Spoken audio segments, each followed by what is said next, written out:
The Associated Press writing, many of the White House's most visible officials have been staying out of public view, letting the president's indignant Twitter feed and his frequent commentary drive the public conversation. Ben Rhodes, I turn to you first again as somebody who worked in a comm shop within the White House. How foolish is it here to go ahead without having a formal war room in place? He clearly thinks he can do it. Maybe there's recognition within the White House among his staff that they can't control him to any degree, so why try? Talk about the folly of going at it this way. Well, look, you usually have the formal... You didn't have to deal with it, Yeah, I know, you'd have a formal war room that's about getting information to the media, getting information to the Congress, but usually that'd be about making your case, because you would think that somehow the facts are on your side. And the problem here is that the facts are just staring everybody in the face. Yeah. Here's another thing, having worked in the White House, though. These people are all on the hook. They're going to end up with legal fees. They're going to end up hauled in front of Congress. I think the reason a lot of these people don't want to go out is because it's like, do you want to go down with the Titanic here?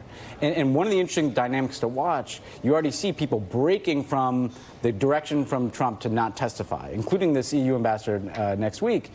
What happens when people realize, like, do I want to go down with this ship? You know, if Rudy Giuliani ends up, going to jail, like, do I want to end up like that? And so part of the reason why Trump's the only one defending himself is because, frankly, there may be costs to enabling this kind of criminal behavior. There is the Gordon Sondland, this ambassador to the EU, going to testify next week. He says he's going to. His lawyer says he's going to. That's an opportunity for him to shape this message. To Ben's point, you see Marie Yovanovitch on Capitol Hill. She's in the Foreign Service, longtime officer of the Foreign Service on Capitol Hill doing that, still working within the Department of State. To have a political appointee, a guy who's a hotelier out in Portland who gave a lot of money to the campaign doing this, that does signal to me that things are starting to break in some way, and that if I'm in his inner circle, I might take note of that. Again, from a messaging perspective, I want to get ahead of this. I want to shape this story as best I can early on. Well, usually that is the instinct in a political shop. And to your point, Ben, if you have a case to make, you will make it. And there are people around you who are hired to do so, who are very good at what they do. If you work in the White House, you're very good at messaging. The fact that we haven't seen those individuals indicates exactly what Ben said. Either they're afraid for their own future, and or they know that there is no excuse. And, obviously this is also a president who likes to make his own case directly to the American people. Whether or not that's successful. I mean, there's clearly a ceiling on his support. And the fact that they haven't even tried to shape the narrative beyond just attacking institutions also makes you kind of wonder what else hasn't come out yet. How much are you watching the president's, the White House counsel in all of this? And we saw the memo from him earlier this week, but here's a president who, as we've been discussing, has a foot in both the private and the public sector. Clearly he has a private lawyer who's doing a lot more than most private lawyers would be doing.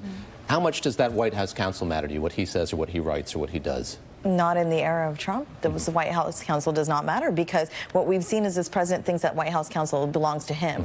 He acts like these people that work in the branches of government that are public employees, get taxpayer money to do their jobs, belong to him, like that they belong to the Trump organization. And that's the way he acts. Because here's a guy that puts out regularly opinions that masquerade as facts.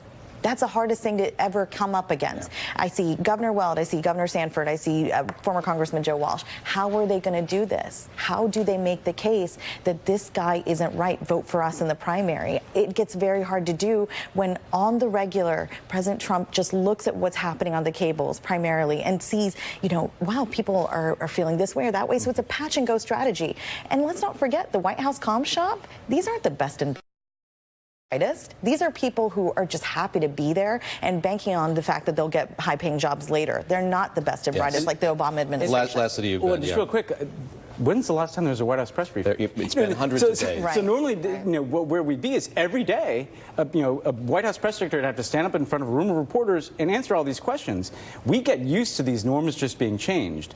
It is very strange to realize, I don't even really remember the name of the White House press secretary. Right. Stephanie Grisham, whom I've never heard speak. I've never heard what her voice sounds like. Well, part of the reason is I think that the Trump White House feels like it doesn't have to make the case to the American people. It only has to make the case to the Trump base. There you go. We will leave it there. All right, coming up next, President Trump fighting a two-front war with the impeachment inquiry taking center stage. House Judiciary Committee member Steve Cohen of Tennessee was on Nancy Pelosi's phone call with the Democrats.